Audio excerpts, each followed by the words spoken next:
अस्सलाम वालेकुम। कैसे हैं आप लोग? पेपर बिल्कुल करीब आ चुके हैं। ये वीडियो बहुत इंपॉर्टेंट है, पूरी देखिएगा। एक तो इसमें पेयरिंग स्कीम यानी कि जो इंपॉर्टेंट चैप्टर्स हैं उनके पेयर की बात करूंगा कि कौन से चैप्टर के साथ कौन सा दूसरा चैप्टर आपको पेयर करना है तैयारी में। तैयारी तो आप कर चुके होंगे, रिवीजन की बात करने लगा हूं। अगर आप की तैयारी पहले से नहीं है तब भी आप इसको देख लीजिए। इसके साथ साथ पेपर पैटर्न की बात करूंगा, क्योंकि पेपर पैटर्न का अगर आपको नहीं पता तब भी आपके मार्क्स कट सकते हैं। इसके साथ साथ पेपर प्रेजेंटेशन में जो कि आपके मार्क्स को बढ़ा सकता है उसकी बात करूंगा।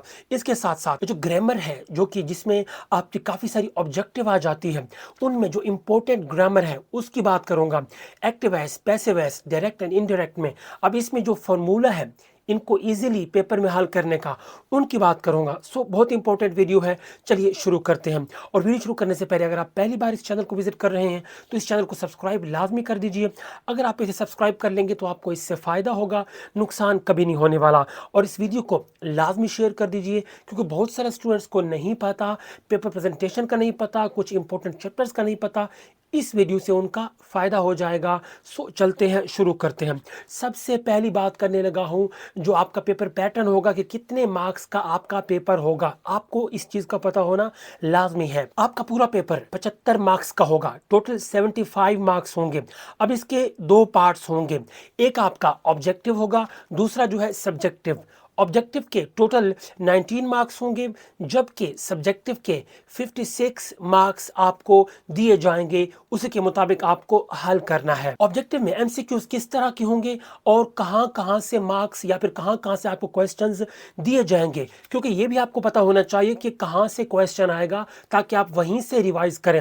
अदरवाइज फिर प्रॉब्लम होती है। कई स्टूडेंट्स को पता नहीं होता, वो जब पेपर करके आते हैं उनको ये नहीं पता होता कि यार ये वाला क्वेश्चन कहां से आया था, मुझे तो पता ही नहीं था कि यहाँ से तैयारी करनी है या नहीं। सो इस पॉइंट को जो है एहतियात से देखिए। आपके एमसीक्यूज में पहला जो पार्ट होगा उसमें ग्रामर होगी, वोकेबलरी होगी, जो कि आपके टेक्स्ट बुक बोर्ड से ली जाएगी। उसके बाद जो फॉर्म्स ऑफ वर्ब होंगे, 5 नंबर का ये क्वेश्चन होगा। उसके बाद स्पेलिंग, यानी कि आपको इनकरेक्ट स्पेलिंग दिए जाएंगे, आपको करेक्ट जो है वो आपको सिलेक्ट करना होगा, 4 नंबर का होगा।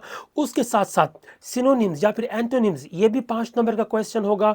और ग्रामर बेस्ड जो आपके एमसीक्यूज होंगे वो भी 5 नंबर के होंगे। तो ये टोटल आपका ऑब्जेक्टिव पार्ट हो गया। अब जरा सब्जेक्टिव की अगर बात कर लेते हैं, टोटल इसके 56 मार्क्स होंगे। अब इसमें आपके शॉर्ट क्वेश्चंस होंगे, दूसरा पार्ट होगा ट्रांसलेशन का, तीसरा ग्रामर का, चौथा कॉम्प्रिहेंशन या फिर कॉम्प्रिहेंसिव क्वेश्चंस का, पांचवा जो है राइटिंग का होगा। और उसके बाद आपके क्वेश्चंस होंगे। अब जरा शॉर्ट क्वेश्चंस में देखेंगे कि शॉर्ट क्वेश्चंस आपके जो टेक्स्ट बुक बोर्ड है, कौन कौन से चैप्टर्स इंपॉर्टेंट हैं आपको बताने लगा हूं, उससे आपके शॉर्ट क्वेश्चंस बनेंगे। फिर जो ट्रांसलेशन होगी, यानी कि उर्दू टू इंग्लिश आपको ट्रांसलेट करना होगा, वो पैराग्राफ होगा। और आपकी जो ग्रामर होगी, जिसमें आपके active voice, passive voice, pair of words, direct and indirect, ये सारी चीज़ें शामिल हैं। उसके बाद कॉम्प्रिहेंशन में आपको जो है एक पैराग्राफ दिया जाएगा, उसमें से क्वेश्चन भी आपको दिए जाएंगे। आपको वो क्वेश्चन पढ़ के पैराग्राफ में से आंसर्स तलाश करके नीचे लिखने होंगे। इसके नंबर आमतौर पे आपको मिल जाते हैं, बस थोड़ी सी एहतियात इसमें करनी होती है। उसके बाद ऐसे है या फिर आपका एप्लीकेशन या फिर लेटर की हम बात करेंगे। और उसके बाद जो क्वेश्चन है उनकी बात करेंगे। अब यहाँ पे सबसे पहले पेयरिंग की मैं बात करने लगा हूँ, यानी कि पेयरिंग स्कीम की बात करने लगा हूँ कि किस चैप्टर के साथ कौन से चैप्टर आपको तैयार करना है।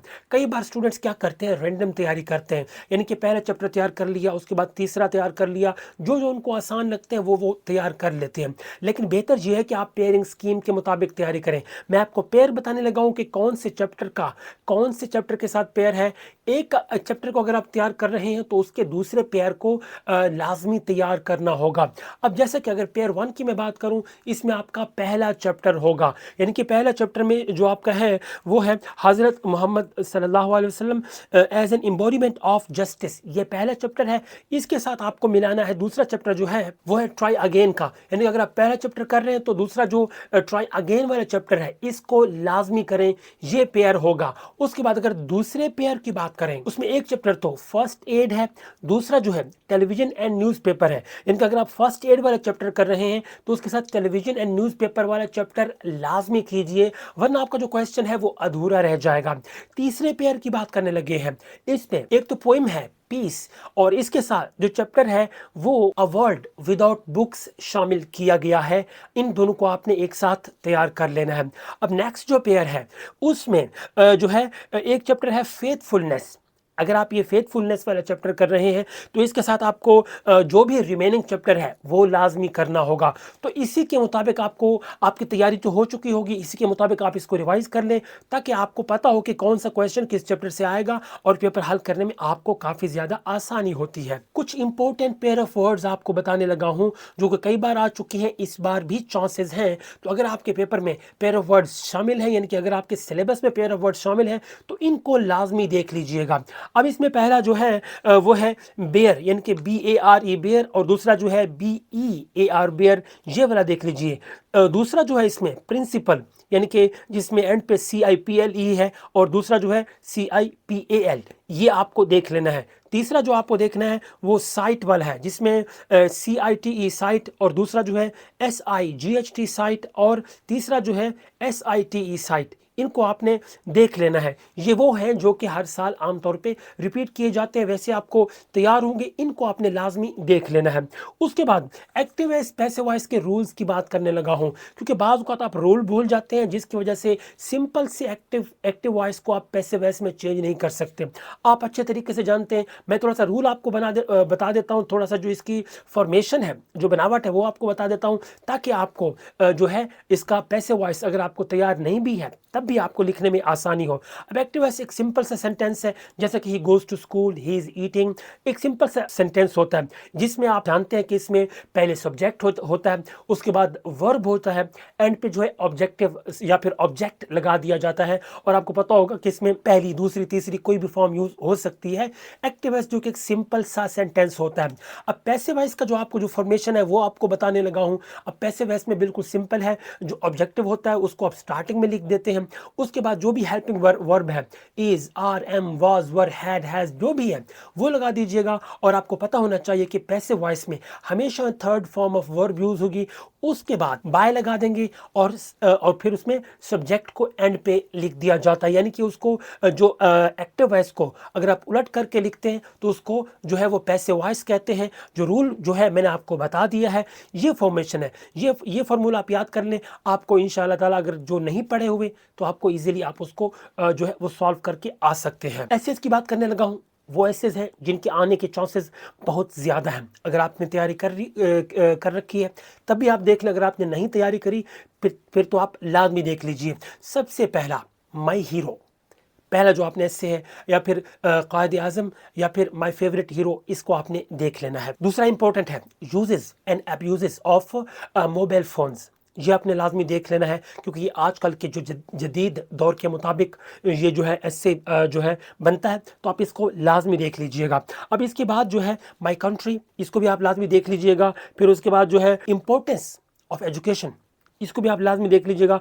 और रेनी डे तो आपने वैसे ही देख लेना है, मोस्टली केसेस में ये भी आता रहता है। तो ये इंपॉर्टेंट जो है एसेज हैं, इनको आपने एक नज़र लाजमी देख लेना है, क्योंकि ये बार बार रिपीट होते हैं।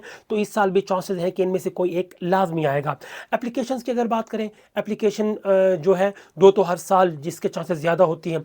एक तो लीव वाली एप्लीकेशन है, दूसरी फी कंसेशन वाली है, तीसरी जो है for repair of water cooler और फैन। इन एप्लीकेशंस को आपने लाजमी देख लेना है। अब इनके चांसेस बहुत ज़्यादा है, क्योंकि ये बार बार रिपीट होते आए हैं पिछले सारे एग्ज़ाम्स में। सो उम्मीद है इससे आपको काफ़ी फ़ायदा होगा। अगर कोई क्वेश्चन है, नीचे कमेंट बॉक्स आप लोगों के लिए दिया हुआ है, आप पूछ सकते हैं। इस वीडियो को लाजमी शेयर कर दीजिए ताकि जो भी स्टूडेंट्स अभी एग्ज़ाम देना चाहते हैं उन तक ये इंपॉर्टेंट इन्फॉर्मेशन पहुँच सके। और दुआ है कि अल्लाह ताला आप तमाम स्टूडेंट्स को बेहतरीन मार्क्स में A+ ग्रेड्स में कामयाबियाँ अता करे। आमीन सुम्मा आमीन।